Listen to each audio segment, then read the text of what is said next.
بسم اللہ الرحمن الرحیم۔ ایک مرتبہ ایک مسلمان اور ایک عیسائی رفیق سفر بنے، چونکہ دونوں کو ایک ہی منزل پر جانا تھا، لہٰذا سوچا کہ اکٹھا رہنے سے سفر اچھا گزرے گا۔ ابھی منزل پر پہنچنے میں 2 دن باقی تھے کہ دونوں کا عذاب راہ ختم ہو گیا۔ آپس میں سوچ بچار کرنے بیٹھے۔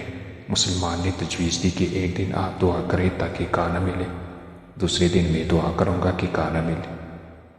عیسائی نے کہا کہ آپ پہلے دعا کریں۔ چنانچہ مسلمان نے ایک طرف ہو کر اپنے پروردگار سے دعا مانگی تو تھوڑی دیر میں ایک آدمی گرم گرم کھانے کا خوان لے کر آ گیا۔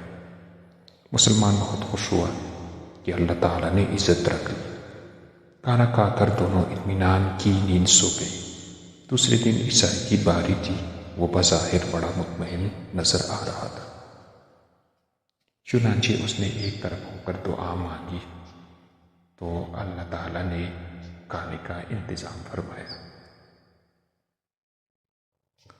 مسلمان نے جب دیکھا تو اپنے دل میں بہت پریشان ہوا۔ اس کا جی ہی نہیں چاہتا تھا کہ کھانا کھائے۔ عیسائی نے دیکھا تو کہنے لگا کہ آپ کھانا کھائیں تو میں آپ کو 2 خوشخبریاں سناؤں گا۔ جب کھانے سے فارغ ہو گئے تو مسلمان نے پوچھا کہ بتائیں کیا خوشخبری ہے؟ عیسائی نے کہا کہ پہلی خوشخبری تو یہ ہے کہ میں کلمہ پڑھ کر مسلمان ہوتا ہوں، اور دوسری خوشخبری یہ ہے کہ میں نے دعا مانگی تھی کہ اے اللہ، اگر اس مسلمان کا آپ کے ہاں کوئی مقام ہے تو آپ کھانا عطا فرما دیں۔ لہٰذا آج اللہ تعالیٰ نے 2 خوان آپ کے اکرام کی وجہ سے عطا فرمائے۔